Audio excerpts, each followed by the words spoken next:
El hombre lleva más de 40 años viajando al espacio, exponiéndose a un peligro extremo y al riesgo que todos los pioneros encaran, la posibilidad de su muerte. Cometes un error y estás muerto.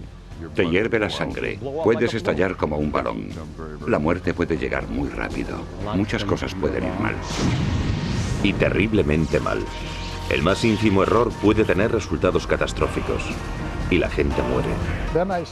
Cuando lo vi estaba completamente calcinado. No tenía piel. Ni siquiera tenía ojos. Pudo ser una desintegración catastrófica. Fue una muerte terrible.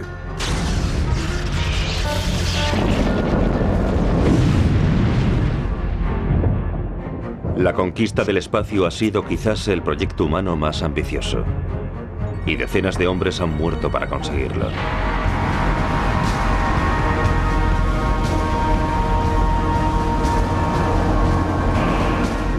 Accidentes en el espacio. Ahora sabremos cómo y por qué.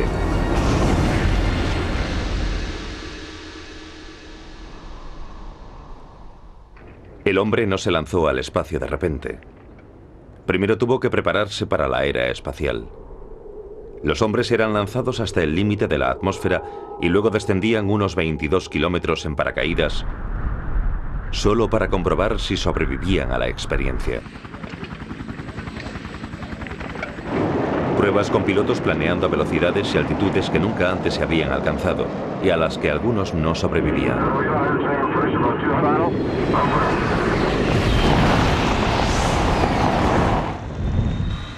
Para complicar aún más aquellos comienzos, eran los tiempos de la Guerra Fría.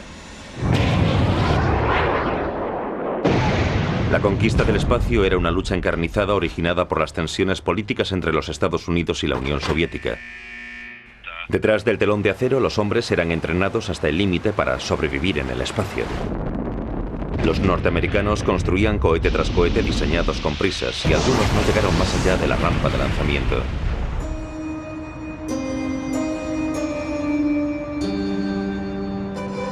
En Rusia, los hombres que morían por la carrera espacial eran enterrados con honores.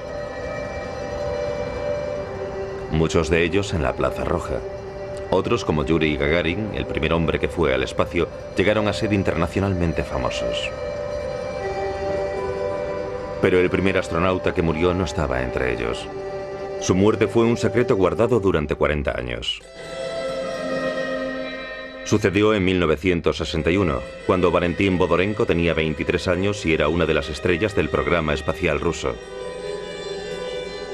Estaba recién casado y tenía una hija pequeña. Compartía con su esposa el sueño de ser el primer hombre que pisaría la Luna. A Vodorenko le faltaban solo unos días para terminar su entrenamiento. Se enfrentaba a la última prueba, una prueba que los astronautas solían fallar. 15 días aislado en una cámara presurizada con oxígeno.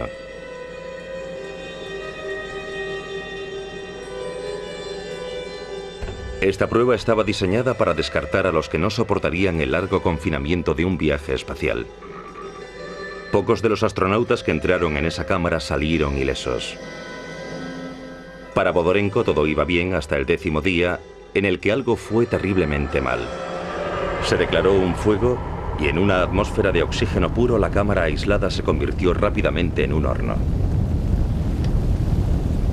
Sacaron a Vodorenko con vida y secretamente lo llevaron a un hospital cercano, pero poco podían hacer en el hospital. Le retiré la manta con mucho cuidado. Entonces vi un cuerpo completamente calcinado, de un modo que nunca había visto antes y nunca lo vi después. No tenía piel, no tenía pelo, ni siquiera tenía ojos. Durante horas, la primera baja de la carrera espacial no solo no estaba muerto, sino que oficialmente no existía. Sabíamos que era mejor mantener las bocas cerradas y no decir nada de semejante secreto de Estado. Y la muerte de Vodorenko fue un secreto durante 40 años.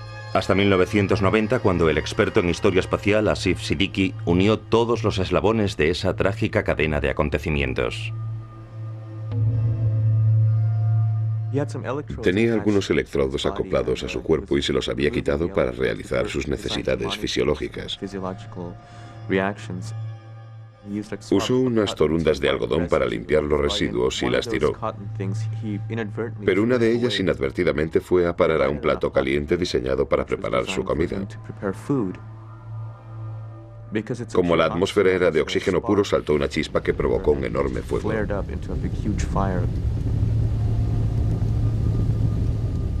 Valentín Bodorenko murió por un error ínfimo, de esos que cualquiera comete, pero que en una atmósfera de oxígeno puro es fatal.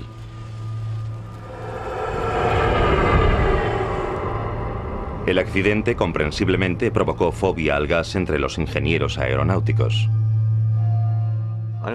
Creo que psicológicamente no superaron el miedo al oxígeno, al fuego y al desastre durante mucho tiempo.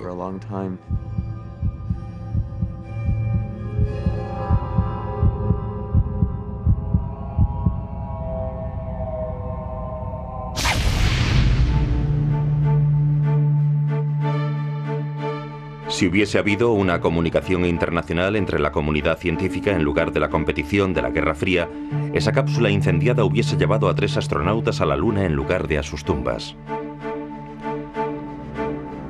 Este es el Apolo 1, donde los americanos por su cuenta aprendieron la lección sobre los peligros del oxígeno puro. La historia de esa tragedia comienza una fría mañana de enero de 1967 cuando 3 astronautas posaban para las cámaras antes de comenzar las pruebas en sus nuevas cápsulas espaciales. Eran Ed White, Roger Chaffee y uno de los héroes del programa espacial norteamericano, Gus Grissom. Do you ever think of the fact that you can get killed flying spacecraft? Well, we recognize that we can get killed flying spacecraft, like we can get killed flying T-33s or T-38s or driving my Corvette. That's just one of the facts of life for everyone. But we have a job that is very fascinating and we're very interested in, and it's worth the risk. Gus Grissom, así se lo dijeron, era el primero de la lista para ir a la Luna. En lugar de eso, su esposa Betty solo tiene recuerdos de un desastre. Cuando le dijeron que sería el primero en ir a la Luna, por supuesto se puso muy contento, porque era lo que todos querían oír. Pero eso no ocurrió.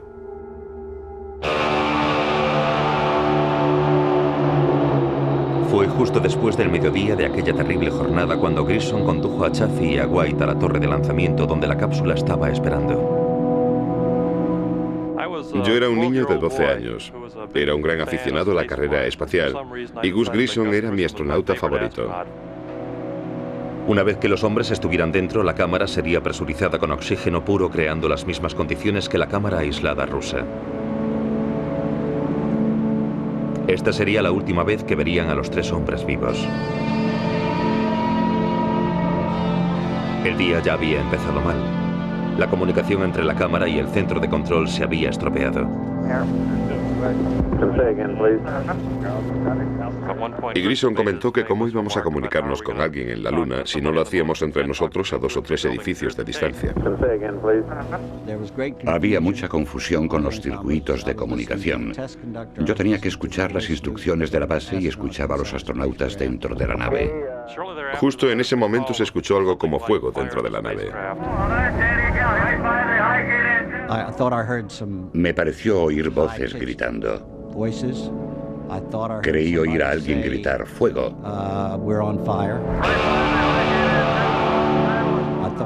Oí a alguien que decía ¡sáquennos de aquí! Yo estaba asustado. No sabía que iba a ser un holocausto.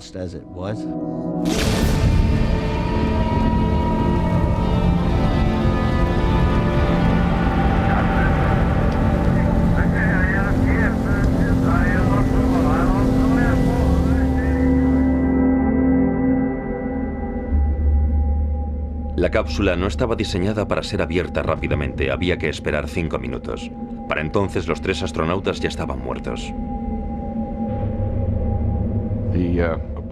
Lo del Apolo 1 fue como si hubiera despegado. Para muchos, especialmente para mí, al oír lo ocurrido, nos sobrecogió. Sabíamos que algo así podía pasar con un cohete, pero nunca pensamos que perderíamos a 3 amigos en tierra, incluso antes de ser lanzados al espacio. El incendio del Apolo 1 fue una tragedia que, en primer lugar, se podía haber evitado. Y en segundo lugar, nunca se debió haber procedido de tal manera que se llegara al punto de tener que evitarlo. La NASA estaba en estado de shock enfrentándose a una oleada de brutales especulaciones sobre lo sucedido. Habían hecho una pregunta y pronto tuvieron una terrible respuesta. El Apolo 1, que todo el mundo sabía que tenía una atmósfera de oxígeno puro, había sido equipado con un cableado eléctrico desprotegido y rodeado de materiales altamente combustibles. Teníamos todos los objetos con velcro, porque los astronautas querían poder pegar cosas en las paredes, a las consolas, a todas partes, porque no podían estar flotando por ahí. Atrapa todo ese oxígeno allí y cualquier cosa que lo golpee lo hará explotar.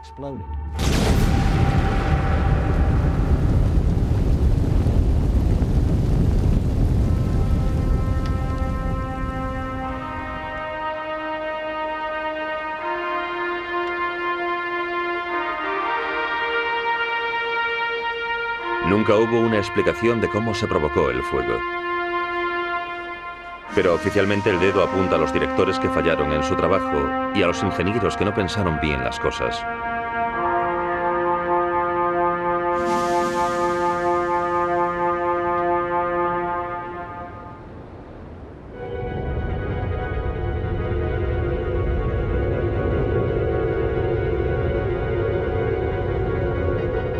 Pero en algunos desastres la culpa es obviamente del astronauta. Scott Carpenter, a bordo de la Aurora 7, fue el segundo americano en el espacio. La experiencia lo sobrecogió de tal manera que no quería volver. Imagínate la máxima relajación que puedas alcanzar. Eso es lo que es. La visión desde esa altitud es trascendental. La combinación de ambas cosas es, al menos, adictiva. El rapto de Carpenter en órbita significaba que se podía quedar sin combustible y perdido en el espacio. Lo que pasó con el vuelo de Scott Carpenter fue que yo hice todo lo que consideré oportuno para que dejase el vuelo en cuanto me di cuenta de que iba a continuar. Perdí esa batalla.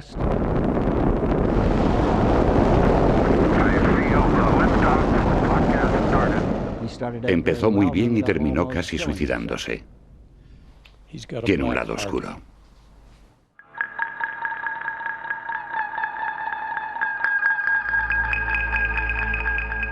La misión de Carpenter era desarrollar una serie de experimentos, pero él estaba más interesado en resolver atractivos misterios. En un vuelo anterior, el astronauta John Glenn había informado que había visto bandadas de moscas de fuego. Él había visto partículas y les había llamado moscas de fuego, porque no teníamos otro nombre para ellas. Había dudas, incluso entre gente muy brillante, sobre si habría vida allá arriba.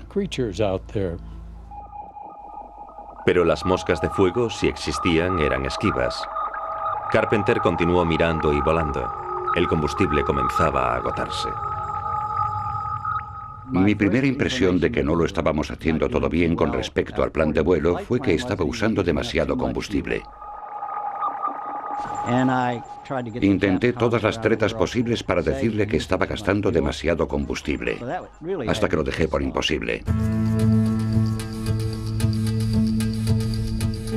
Finalmente, después de 3 órbitas, un equipo muy angustiado ordenó a Carpenter que bajase. Para hacerlo necesitaba todo el combustible que había perdido, y justo cuando estaba a punto de descender vio algo.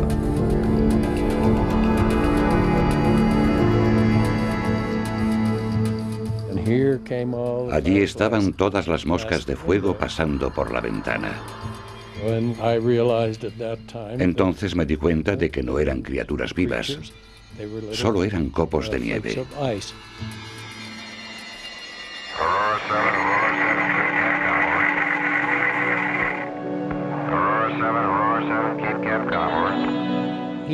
Yo daba golpes en la nave espacial mirando todas aquellas moscas de fuego. Yo estaba viviendo un momento maravilloso. Carpenter tuvo suerte de aterrizar vivo. Con muy poco combustible para un descenso controlado, el Aurora 7 atravesó la atmósfera y cayó a cientos de kilómetros del lugar previsto. Tuvo mucha suerte. Si hubiese llevado menos velocidad, podría haber explotado. No lo hubiera conseguido y se hubiese quedado por ahí.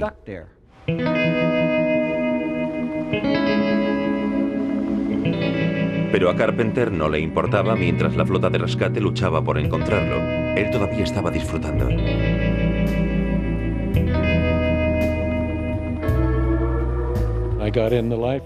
Estaba en la balsa y tenía una pelota. Con un mar agradable y la oportunidad de estar a solas, recreándome con la reciente y fascinante experiencia.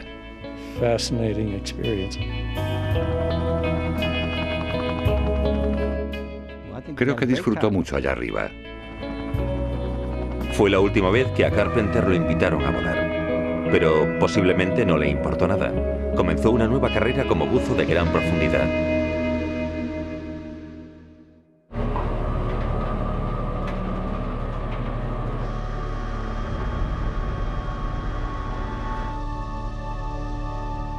A menudo hay tensiones entre aquellos que dirigen los cohetes y los políticos y generales que los dirigen a ellos. Los políticos a menudo son implacables, aunque sus órdenes sean letales.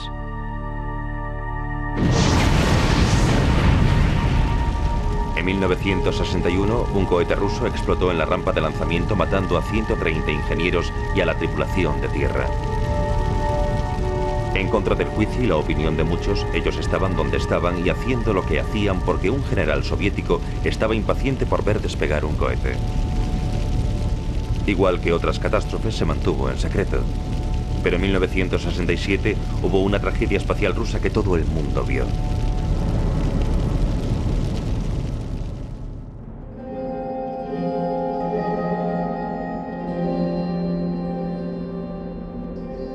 En abril de 1967, el astronauta Vladimir Komorov fue llevado al lugar de lanzamiento, en Baikonur, donde un nuevo cohete, el Soyuz 1, le estaba esperando para ponerlo en órbita. El Soyuz tenía una turbulenta historia. 3 lanzamientos fallidos habían explotado.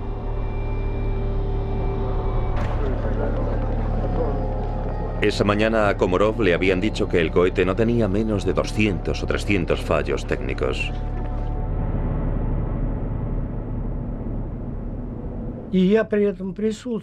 Yo estaba allí cuando entrevistaron a Komorov. Yo vi cómo parecía un poco deprimido. No sonreía, no bromeaba. Estaba triste y deprimido.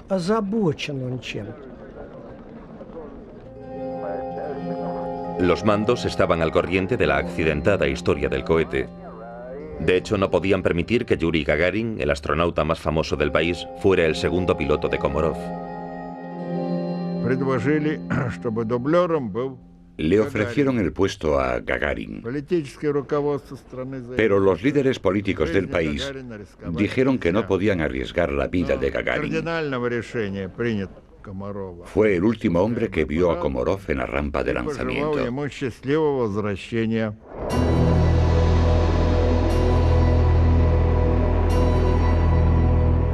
Komorov fue lanzado en el Soyuz 1 temprano, la mañana del 23 de abril. El dato es importante. El gobierno soviético quería celebrar el 50 aniversario de la Revolución Rusa con un hombre en el espacio el 1 de mayo.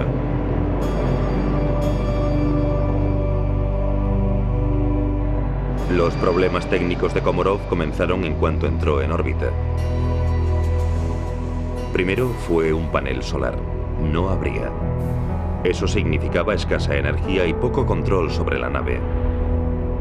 Komarov lo intentó todo, incluso golpear con su puño desde el interior de la cápsula. Finalmente, después de 15 órbitas, sus jefes en tierra abandonaron. Ordenaron regresar a Komarov. Komarov estaba tranquilo. Con una voz normal informaba desde la órbita. Ahora las antenas funcionan, como se suponía que tenían que hacer. Y dijo, os veré en tierra.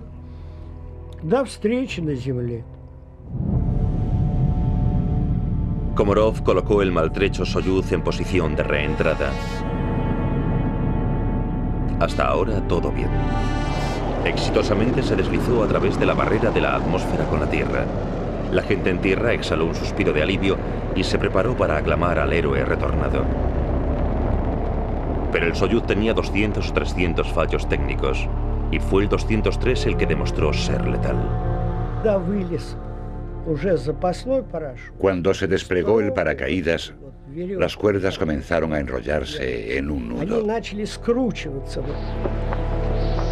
Con ese paracaídas aleteando inútilmente sobre él, Komarov se dio cuenta de que iba a morir. Tocó tierra. El suelo tembló. Se estaba incendiando.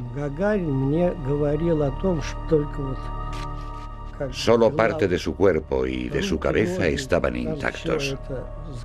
El resto estaba calcinado.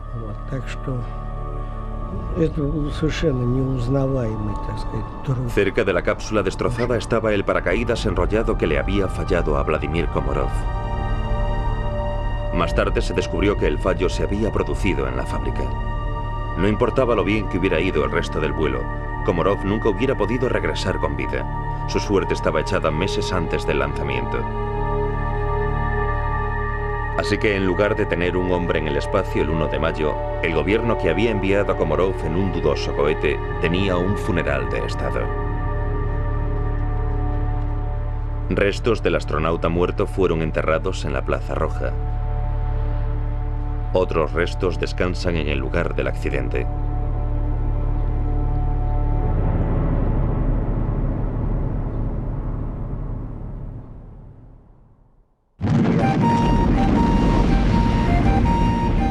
Mientras los rusos lamentaban su muerte, el programa espacial americano continuaba.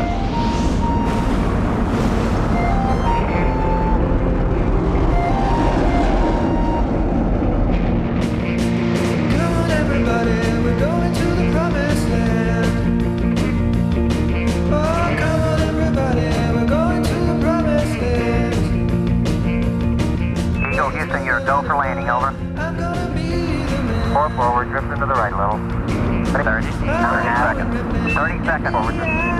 30 feet down, 2.5. Picking up some dust. Okay, engine stop. Tranquility Base here. The Eagle has landed. Roger, 20. El 20 de julio de 1969, Neil Armstrong se convirtió en el primer hombre que pisó la Luna. It's one small step for man, one giant leap for mankind. Fue un logro extraordinario, y desde el Apolo 1 los americanos no perdieron ni una sola vida. El viaje espacial parecía sencillo.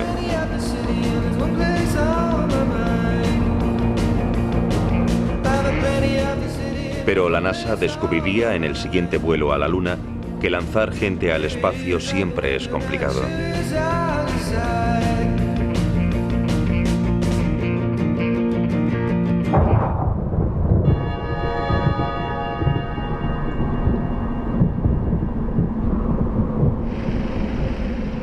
El 14 de noviembre de 1969, la NASA preparaba el lanzamiento del Apolo 12, su segunda misión a la Luna. Esa mañana un frente de lluvia arreciaba en Cabo Kennedy y las nubes estaban muy bajas.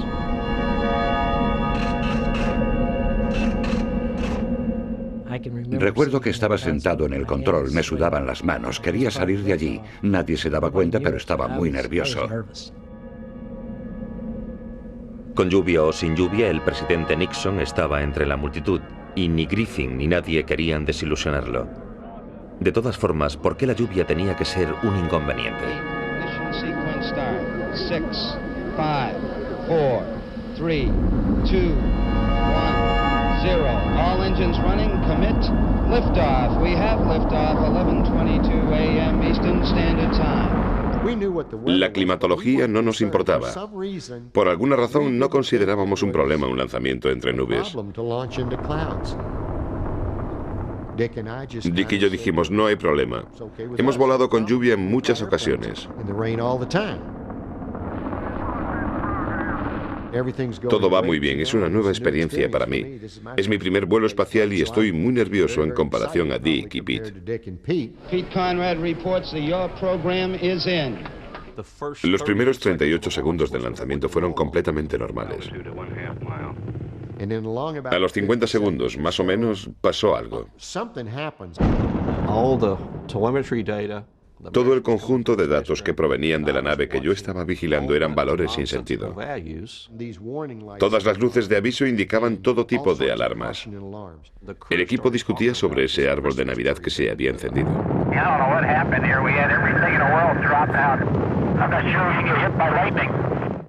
Todos intentaban descifrar esa larga secuencia de rayos. Yo veía rayos.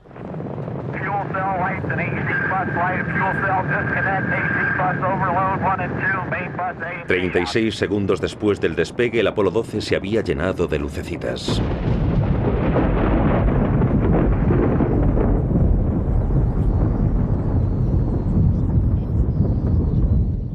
Pensé, tenemos que abortar la misión. Si rompía, sería un vuelo catastrófico. Y toda la nave reventaría. Con todo ese combustible, hidrógeno, oxígeno, sería una gran bola de fuego.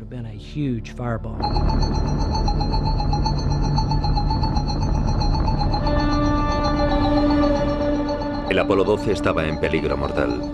Aquellas luces de alarma habían interrumpido la emisión de datos a Tierra y el control central estaba ciego. Lo primero que quería hacer era intentar recuperar mi pantalla de datos. Aaron se dio cuenta de que en algún lugar del módulo de mando había un sistema de apoyo que los podría salvar. Pero su uso no había sido parte importante del entrenamiento de un astronauta. Les dije que mirasen el manual de vuelo FC. Esas fueron las palabras exactas. Nadie sabía lo que era eso. En la base buscaron frenéticamente entre las páginas y alguien dijo, creo que es el A10, está en el panel. El equipo se volvió y dijo, ¿qué? Nunca había tocado ese interruptor en mi vida. Un pequeño interruptor salvó la misión. La base central recuperó sus datos y su misión. El Apolo 12 había superado aquellas luces de alarma y Bing y sus compañeros llegaron a la Luna y caminaron sobre ella.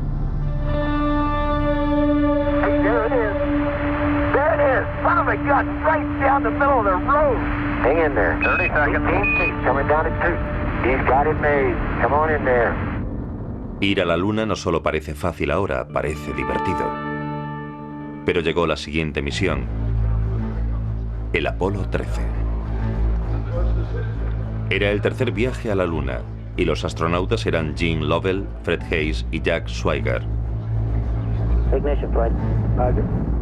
Según ascendía su cohete Saturno V, nadie, ni ellos ni la base central, sabían que unos tontos errores de la fábrica habían convertido la nave en una bomba de relojería.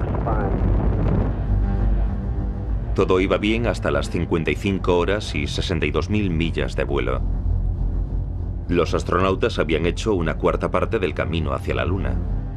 Era casualmente el 13 de abril de 1970.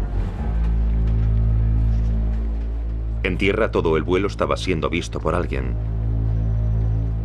Cy Livergott estaba en el módulo de servicio vigilando los tanques de oxígeno que suministraban energía y aire a la nave.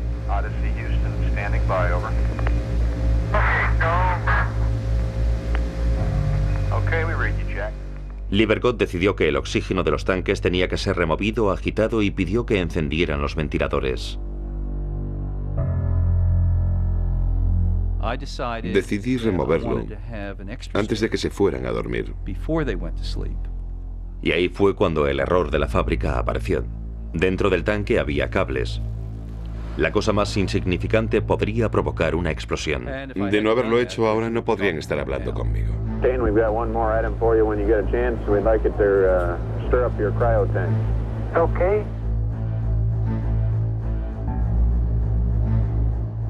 Cuando conectaron los ventiladores hubo un chispazo y el tanque explotó. El módulo de servicio estaba destruido. Hey, Houston, we've had a problem here. Say again, please. Houston, we've had a problem. Sabía por el ruido, por el tipo de sonido metálico que estaba resonando en el túnel, que algo malo había sucedido.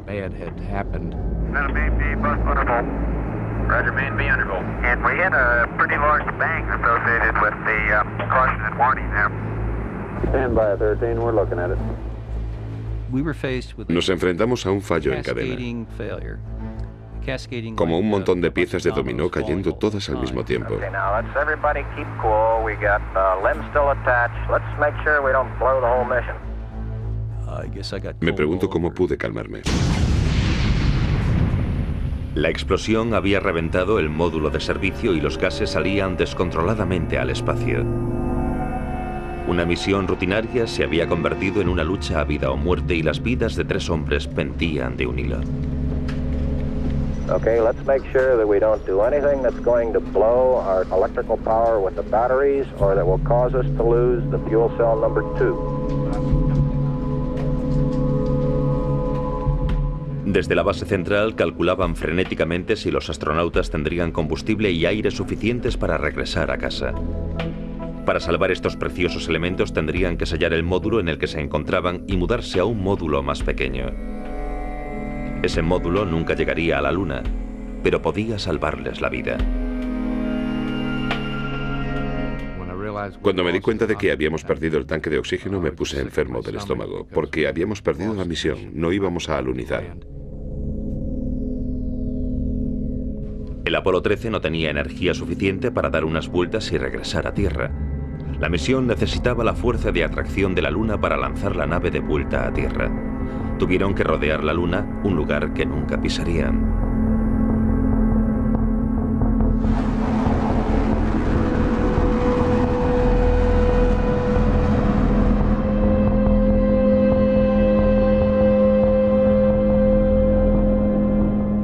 Con la energía reducida al mínimo, las condiciones dentro del módulo eran ínfimas y miserables.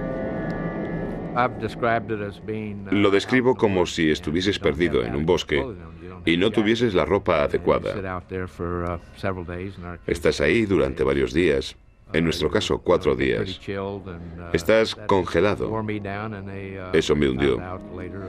Y para rematar descubrí que un virus que estaba a bordo me produjo una infección en el tracto urinario.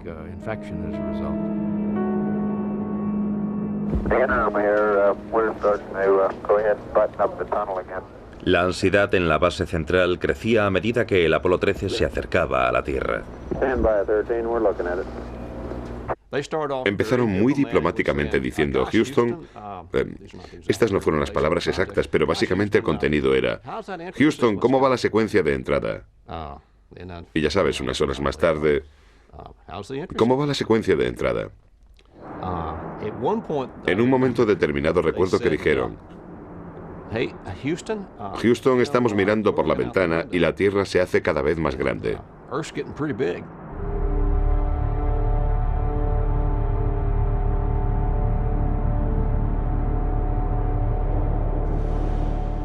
Para empezar, los cohetes que los astronautas tenían para regresar al módulo central se descongelaron y funcionaron.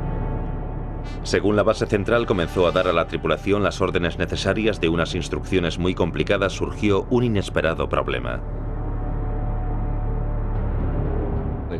Comenzaron leyendo las órdenes a la tripulación, y esto les llevó unas 2 horas. De hecho, la tripulación tuvo problemas para encontrar un papel donde anotarlo todo. Fue una situación anómala, pero habíamos elaborado una compleja secuencia que salvaría a la misión y a la tripulación. La clave era que tuvieran papel suficiente donde escribirlo. Ahora llegaba la reentrada, la parte más delicada del viaje. Primero la tripulación debía desacoplar el módulo de servicio inutilizado. Cuando volvieron del módulo de servicio, nos dijeron que todo un lado ya había volado.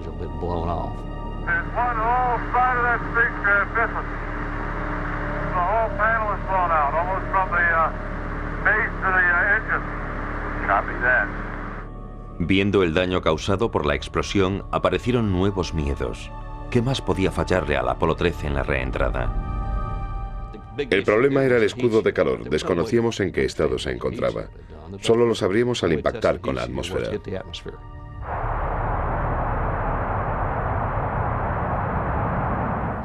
Cuando entramos en el punto de no retorno, todo comenzó a funcionar como se suponía que tenía que funcionar. Normalmente medimos esos tiempos, esos periodos de un par de segundos en los que apareces y desapareces y puedes tomar contacto por radio. Y solo puedes oír palabras sueltas de la base intentando contactar. Apolo 13, aquí Houston. Nada.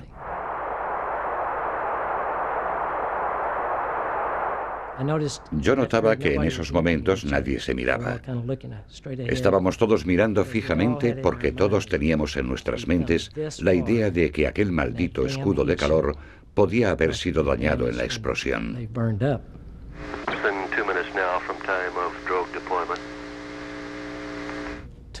2 o 3 minutos después volvimos a tomar contacto. La base llamaba al Apolo 13. Aquí Houston. Jack Swigert respondió: hola Houston, aquí Apolo 13, todo va bien. Y todo el mundo, ya sabes, como, oh Dios, fue un alivio. An extremely loud applause here in Mission Control. This is Apollo 13 on main chutes, comes through loud and clear on the television display here. Odyssey Houston, we show you on the mains. It really looks great. Cuando lo vimos en la gran pantalla de televisión, todo el mundo se volvió loco. Mucho más que en cualquier vuelo anterior. El momento extraordinario de la reentrada, el que tú sabes que has hecho posible, es cuando ves el paracaídas principal y acto seguido esperas verlo caer en el océano.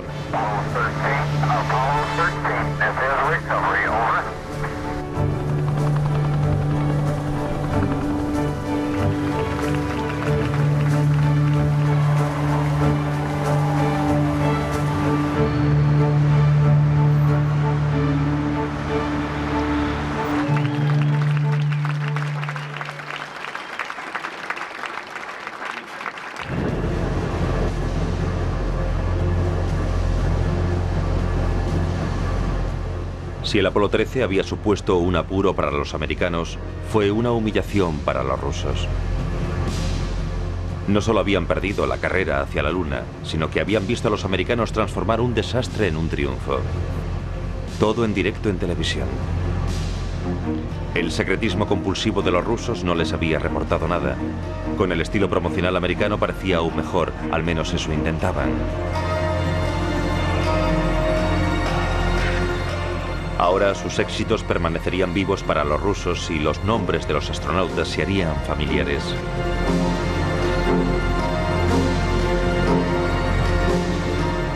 Pero los soviéticos tuvieron poca suerte en el espacio. Su primer intento acabó en tragedia.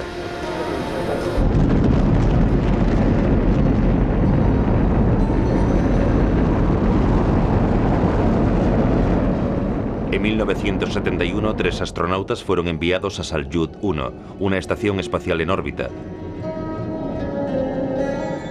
Pasaron allí más de 3 semanas.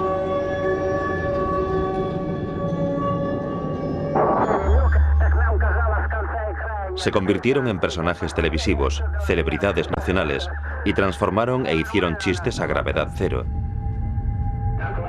Pero fuera de la pantalla las cosas no eran tan felices. El primer comandante de la misión, Georgi Dobrovolsky, continuamente discutía con su experimentada tripulación.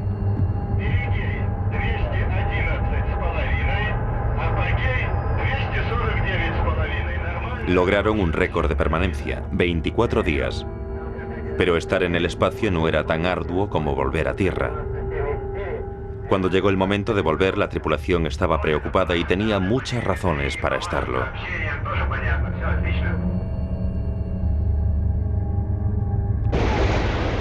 Cuando los tornillos explosivos separaron la nave de su cohete Soyuz, una válvula estalló. Se abrió una vía.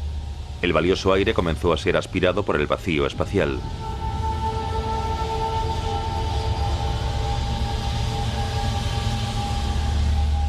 Dobrovolsky y su tripulación lucharon para encontrar la vía, pero no la encontraron.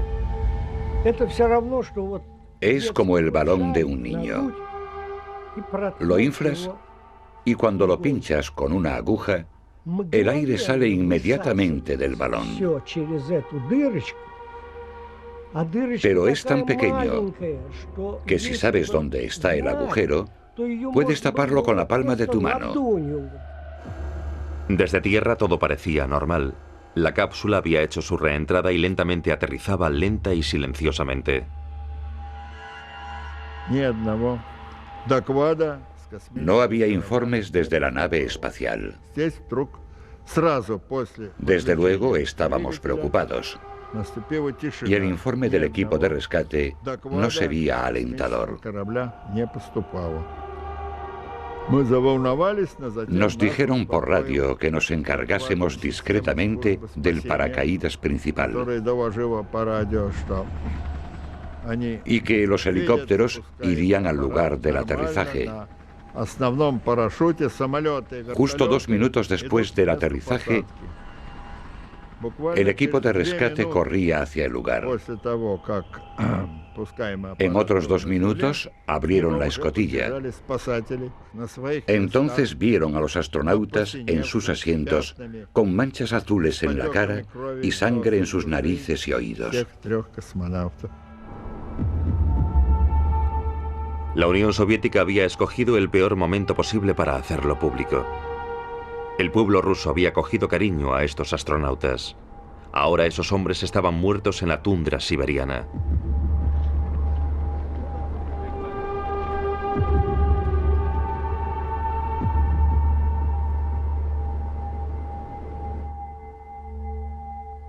El coste en vidas humanas de la carrera espacial se incrementaba. Como mínimo 135 hombres habían muerto, la mayoría rusos.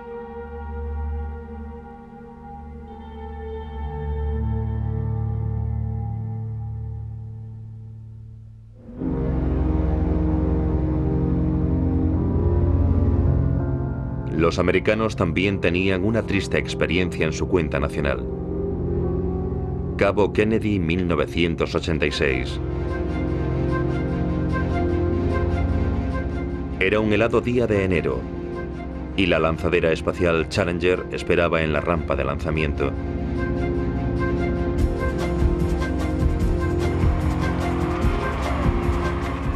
Una tripulación de 7 personas estaba a bordo, entre ellos un civil. Krista McAuliffe, una profesora de escuela que había ganado el puesto en un concurso nacional organizado por la NASA para atraer la atención sobre la lanzadera. When I'm up in that shuttle and I'm not going to be teaching at Concord High School, I want everybody working real hard to make education what it should be in this country. Thank you very much.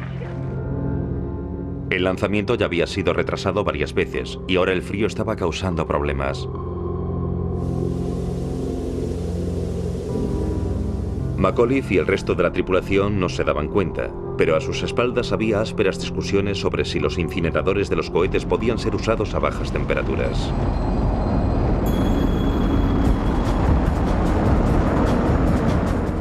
La mañana del lanzamiento el frío era preocupante, pero la NASA decidió arriesgarse. Toda la población norteamericana querían ver a la profesora de Nueva Inglaterra y a sus compañeros entrar en órbita. Entre la multitud en Cabo Kennedy estaba la familia de McAuliffe, sus amigos y la segunda de la lista, Barbara Morgan, quien habría volado en el Challenger si McAuliffe no hubiese podido hacerlo.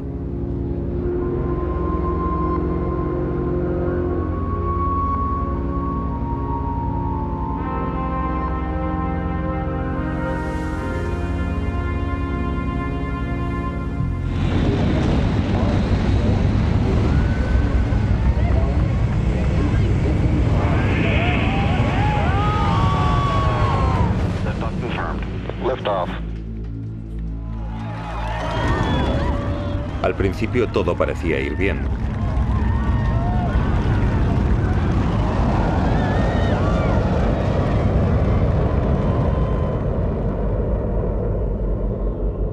program confirmed. Challenger now heading downrange. We'll throttle down to 65%. Después de un minuto, el control central dio una rutinaria pero fatídica orden. Challenger, go and throttle up. Challenger, go and throttle up.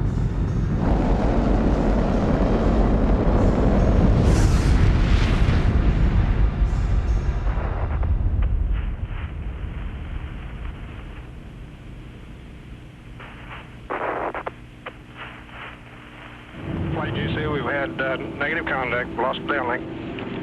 Okay, all operators, watch your data carefully.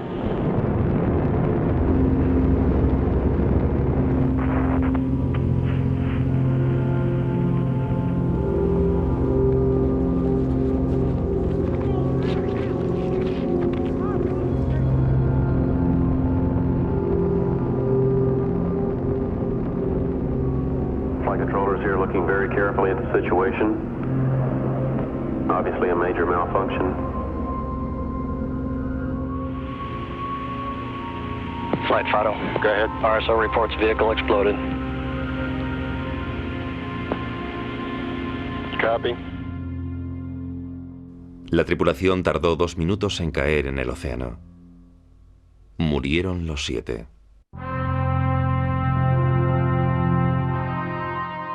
Los ingenieros habían avisado a la NASA de no realizar el lanzamiento con un tiempo tan frío. Les dijeron que los sellos de caucho de los incineradores llamados anillos cero podían fracturarse con el frío.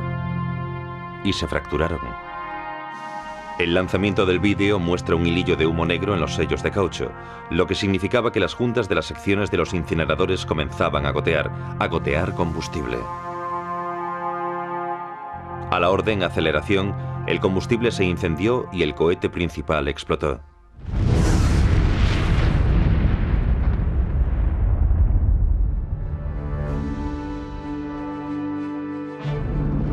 Después de una década y varias lanzaderas rediseñadas, ya se hacen viajes espaciales rutinarios. Desde 1986 no ha habido accidentes importantes, pero los expertos saben que es solo cuestión de tiempo. Es inevitable que haya un accidente importante. Incluso en los proyectos de la NASA se calcula un fallo catastrófico cada 68 lanzamientos. Y tenemos que estar preparados para aceptarlo y para solucionar lo que pueda ocurrir. Lo que no podemos es pretender que no vaya a suceder. El próximo paso en la conquista del espacio es llegar a 200.000 millas sobre nuestras cabezas, donde una estación espacial internacional está siendo construida. Es el proyecto más caro jamás construido y será el hogar de una población de cientos de personas. Personas viviendo y trabajando en un lugar donde hasta hace muy poco no había ninguna criatura viva. Es un logro tecnológico impresionante, pero posible gracias a los pioneros que murieron para conquistar el frío y oscuro vacío sobre nuestras cabezas.